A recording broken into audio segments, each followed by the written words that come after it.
Yo, what's going on, snipers, and welcome back to our Colorado Avalanche throwback series. Started up the first year's season simulation, and so far so good. We're simulating pretty decently.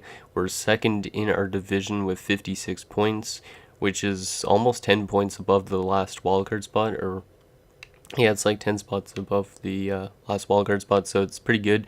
But we are going to upgrade our fourth line situation a bit more.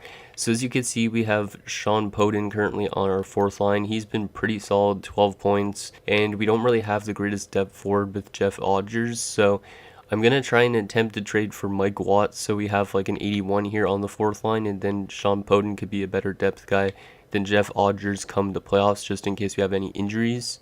So yeah, that's the only trade I'm going to try and do, is trade for Mike Watt and see if that will work.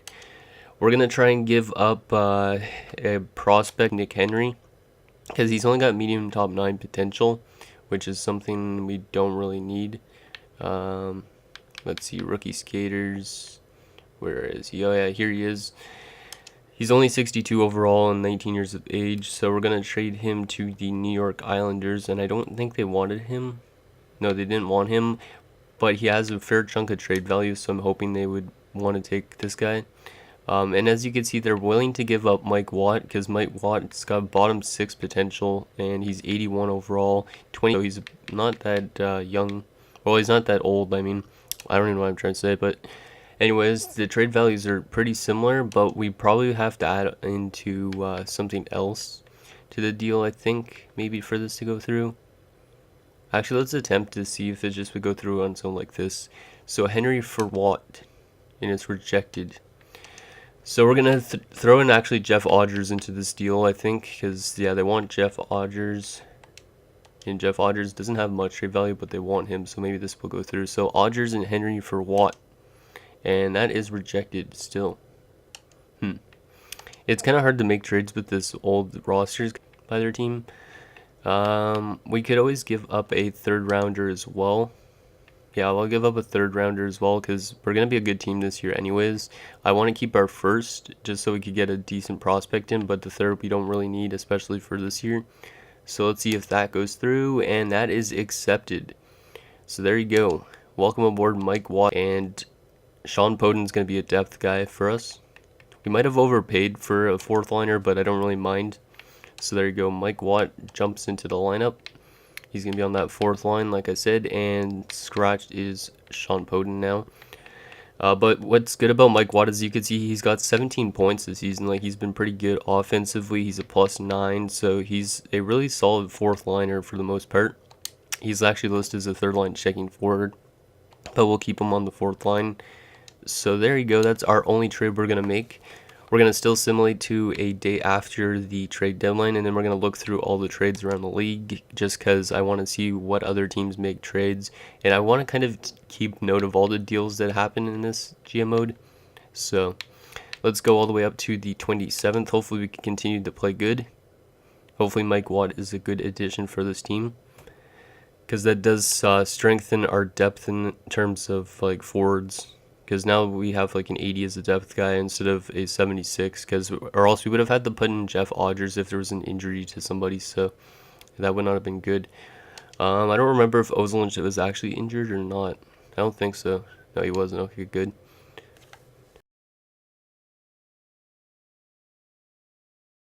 February, some wins, a tie, a loss. But we're playing really good defensively in most of those games. Yeah, Bednar's young, but I think the Czechs need to keep Bednar. So I'm not going to do that. Top 9 for Vanov in a 5th. Nah, I don't really want to give... Sell Vanov would be pretty good addition as well, but... I'm just... as we are. And sorry if I'm like losing track of my thoughts and stuff like that. It's just because I'm still a little bit under the weather. Because like the last few days I've been not feeling too good. Okay, so the last 2 games before the end of the deadline, there you go. Let's take a look at the trades that happened around the league. Hopefully there was some big blockbusters. Okay, so player pick and trading. Yeah, we got some trades. So There's our trade on the bottom, and then Andrew Burnett and Joel Bouchard were sent to Pittsburgh from Nashville for a first and a seventh. Interesting. Toronto got Stephon Richer in a second and Mike McBain from Tampa Bay for a first round pick and a second round pick. So Tampa Bay obviously is in a rebuilding state because they weren't a really good team at all back in those days. Like, they weren't the worst. So that's good for them to pick up some pieces for a rebuild. The SHL team picked up a first round pick for Ulf Dalen, who goes to the New York Rangers. I don't think he ever played for the Rangers in real life. I can't remember. Tampa Bay acquired Vitaly Yachmanev, a third, guys that are in the AHL for Nashville, now in Tampa Bay, for Alexander Dagg and Kjell Samuelsson. Interesting. So Nashville gets a young center, and then they also get a really old defenseman that's really solid defensively. So that's good for a playoff run, I think. Well, actually, maybe not. Actually picking up Kjell Samuelsson because Nashville shouldn't be that good either. The German team picked up a first and a third for a second and a third and Mark Pettersson. Okay. So Mark Pettersson's off to Detroit. Nashville acquired a first round pick and a third round pick from Carolina for Sebastian Bordelot and Kjell Samuelsson. So Kjell Samuelsson was moved twice at this in the same month, which is kind of interesting. The SHL acquired a first-round pick for Nicholas Wallin in a third. So Nicholas Wallin's off to the Dallas Stars, so Dallas is looking to go for a cup run. And then the Finnish team acquired Todd White and Brad Brown from Chicago for Aki Berg and Jamie Baker. So Chicago's picking up some... Well, Aki Berg's young and Jamie Baker's kind of a veteran, while the SML team is picking up two younger guys. So that's pretty good for their future, I think. So that's the only deals that have happened this season. So I wonder if there's going to be more trades in the off season or something like that. So let's sim up the rest of this season, and then we're going to take a look at the player stats throughout each team, and then we'll see who we're up against in the first round of the playoffs if we make it, because we should be able to make it. But who knows, we could just lose every single game this month, which I doubt will happen, especially with the great players like Patrick Waugh that we have, Peter Forsberg, Joe Sakic. Okay, so we're back and forth really this month. Winning games, tying games, losing games. Back-to-back shutouts, actually. Game against the Oilers. Do we have an injury? Yes, we do. Oh, Adam Foote is out with an injury, but that's okay. We're going to just put John Clem in his replacement because John Clem's, I think, somewhat solid defensively. I don't remember what I put his defensive ratings at. And Adam Foote is already back, so he didn't miss too much. How has Mike Watt been on this fourth line? He's picking up points. I think he had like 7 and 7. Or wait, I think he had 17 points before coming to us. Now he's got 28 points and he's a plus 11. So really liking that addition to give us some more depth point scoring. His contract does end this year, but I do have salary cap off, so it's not going to matter. I think I want to bring him back potentially because he's a solid fourth liner to have, unless he grows, because he could potentially grow. Okay, so let's go to the start of April. Last two games of the month against Phoenix and the Germans. We beat Phoenix and we tied with Germany. Yeah, we're definitely making the playoffs. Let's do these last three games.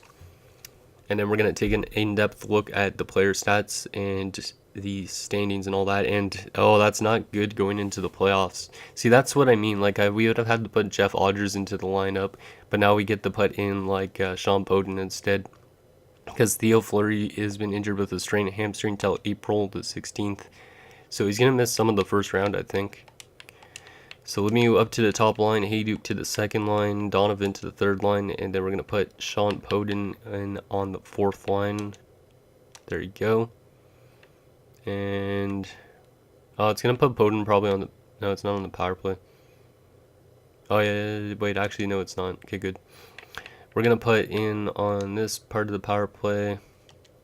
Who are we going to put in? Let's just go with Sylvain Lefebvre for now. I'll have to micromanage this stuff a little bit later, I guess. And in extras, let's see, who else do we got here?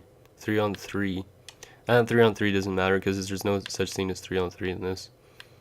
Unless this is the 4-on-4 lines, which I don't think so. Or 5-on-5.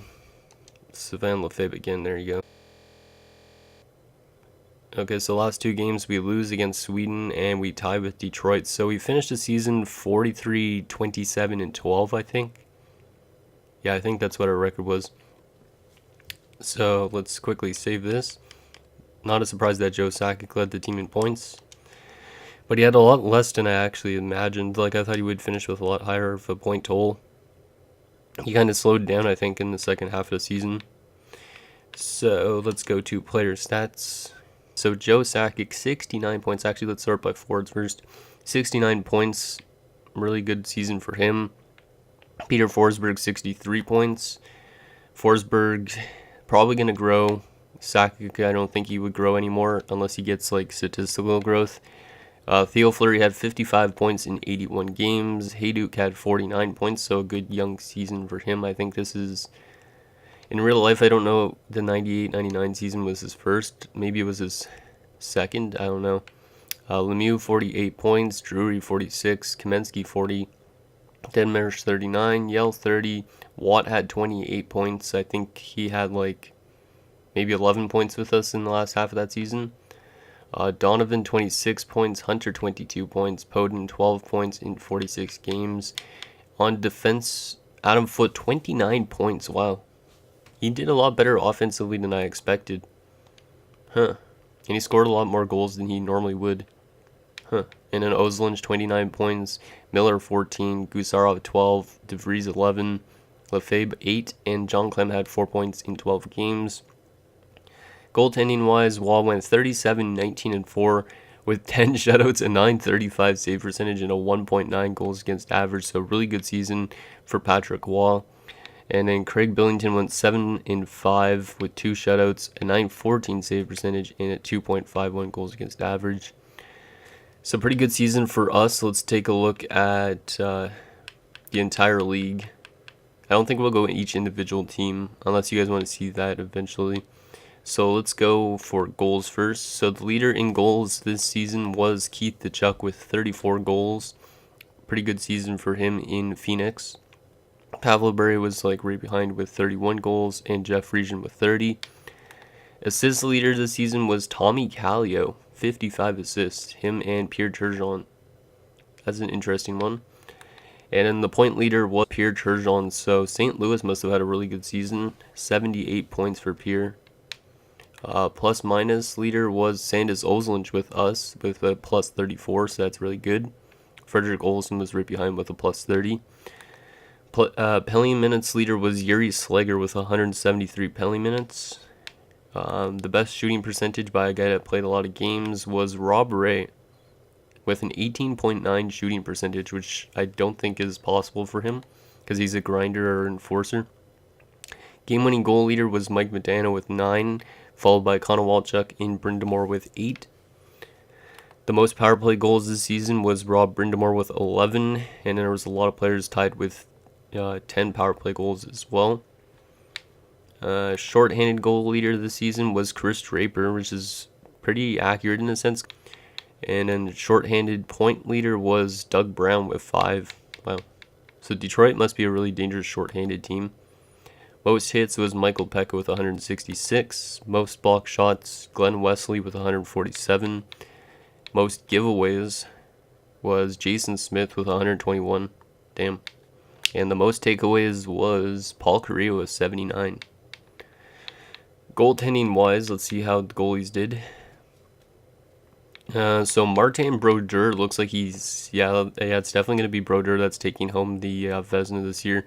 He played 71 games and he went 46 and 16 with 9 shutouts, a .934 save percentage, and a 1.89 goals against average. Damn. That's an insane season. And also, wow, some goalie had 6 assists. Chris Osgood passing that puck really good in Detroit. Okay, so that's the player stats for the season. If you guys want me to go in depth with each team's points and stuff like that, like at the end of the season, let me know and I'll do that for next year. It's just the season, I don't know if you guys want me to or not. And then in terms of standings, so the New Jersey Devils were the top team in the league. We finished 5th, and it's pretty accurate, the teams that are in the top 5 at least. So that's pretty good. 98 points for us. Goals for per game on average, we were, what team is that? We were the 6th best team in terms of offense, tied with the Florida Panthers. Goals against per game, we were the 2nd best defensive team in the entire league. The best was the New Jersey Devils, and that defensive core is really good. Power play percentage, the best power play team was the New York Rangers at a 20.8%. We finished not even top 10 in the power play. Our power play kind of struggled with all the offensive talent we have. And in terms of the penalty kill, we were, what is that, 7th or 6th? Yeah, I think that's 6th on the penalty kill, tied with San Jose at 86.2%. Shorthanded goal this season.